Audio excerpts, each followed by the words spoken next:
Bonjour, soyez tous salués dans le puissant nom de notre Seigneur Jésus. J'espère que vous allez bien et que sa paix soit sur vous et que le salut aussi rentre dans vos maisons pour que vous sachiez que Jésus-Christ est Dieu. Jésus-Christ est Dieu. Jésus humain, Christ esprit. L'esprit Christ qui se mouvait au-dessus des eaux au début de la création, cet esprit-là est rentré dans le monde et a pris un corps de chair et s'est manifesté. Ce qui avait été annoncé dans la Torah, qui était la promesse, le début de l'évangile, a été manifeste à l'évangile, à l'entrée de Jésus et a été palpable. Ça veut dire que le royaume des cieux s'est retrouvé au milieu de nous. Ceux qui connaissaient les Écritures et qui avaient le discernement et qui avaient l'Esprit de Dieu l'ont su, et ceux qui ne l'avaient pas ne l'ont pas accepté. Bien, aujourd'hui j'aimerais aborder encore un thème sur le salut. Alors le salut c'est quoi? Qu'est-ce que le salut? C'est la question que doivent se poser toutes les personnes qui se disent croyants en Jésus et ceux aussi qui se disent descendants d'Abraham. Ça veut dire que l'alliance que Dieu a établie avec Abraham, Isaac et Jacob. Parce que l'alliance de Dieu a été faite avec Abraham, Isaac, Jacob. Abraham, Isaac et Jacob. Pas par une autre personne. Et selon les préceptes de Dieu, celui qui a été circoncis à 8 jours, c'était Isaac. Et les préceptes de Dieu étaient que tout enfant qui naissait d'Abraham devait être circoncis à 8 jours. Ce fut le cas pour Isaac, qui rentra complètement dans la promesse, et l'alliance de Dieu était avec lui. Puisque Dieu lui dit, avant même la naissance de cet Isaac, Dieu lui dit, j'établirai mon alliance avec Isaac, parce que c'est de la descendance, c'est de cette descendance-là qui t'est pure. Ça veut dire que c'est Sarai, c'est de Sarai que te viendra une descendance qui t'est pure. Donc la descendance qui est venue et qui était pure et qui est l'alliance même de Dieu, c'est la descendance d'Isaac.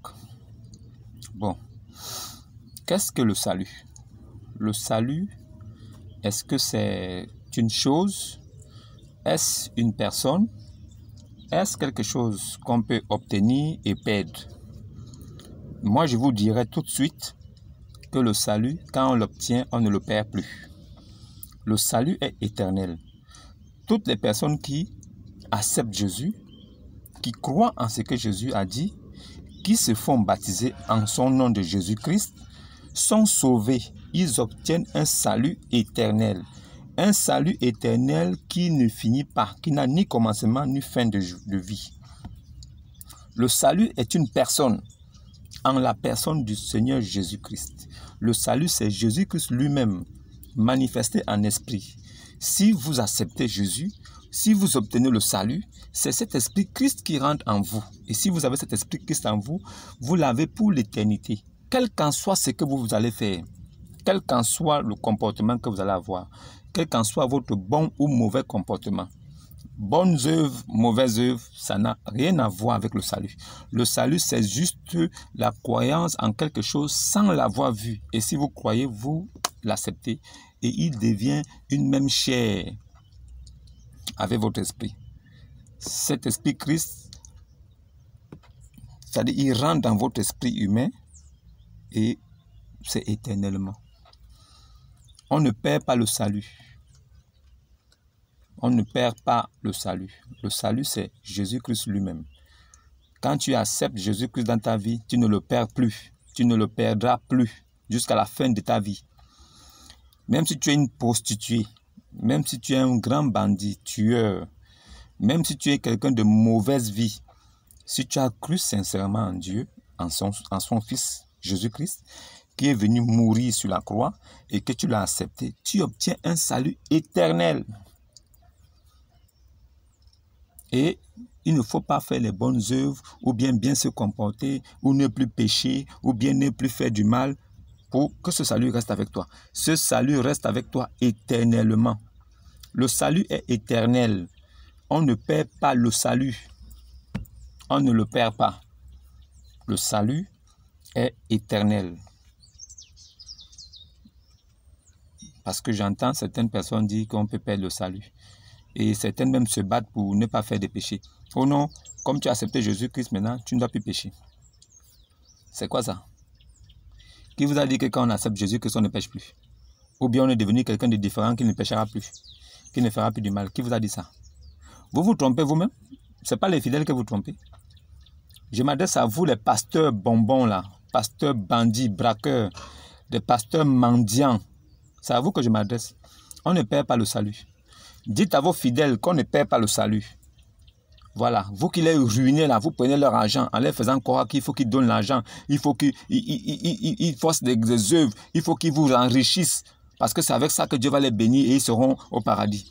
Vous êtes des blagueurs, des blasphémateurs. Vous êtes des trous du cul. Le salut est éternel. Il n'y a pas d'effort à faire pour avoir le salut. La seule chose que Jésus-Christ a demandé, c'est de croire en lui. Il n'y a qu'un seul médiateur entre les hommes et Dieu. Jésus-Christ homme. Il n'y a rien d'autre. Donc arrêtez ça. Arrêtez de mentir de fidèles. Arrêtez de fatiguer les gens dans vos églises à 2 balles en les faisant croire qu'ils vont perdre le salut. Le salut est éternel. On ne le perd pas. Et personne ne perd le salut. Personne. Vraiment, que Dieu vous bénisse et que la paix soit avec vous. J'espère que vous allez recevoir cette vidéo et que vous l'écouterez attentivement et que vous saurez que le salut, on ne le perd pas.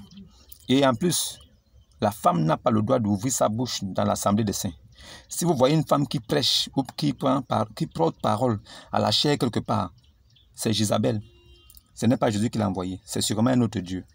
Bonne journée et à la prochaine.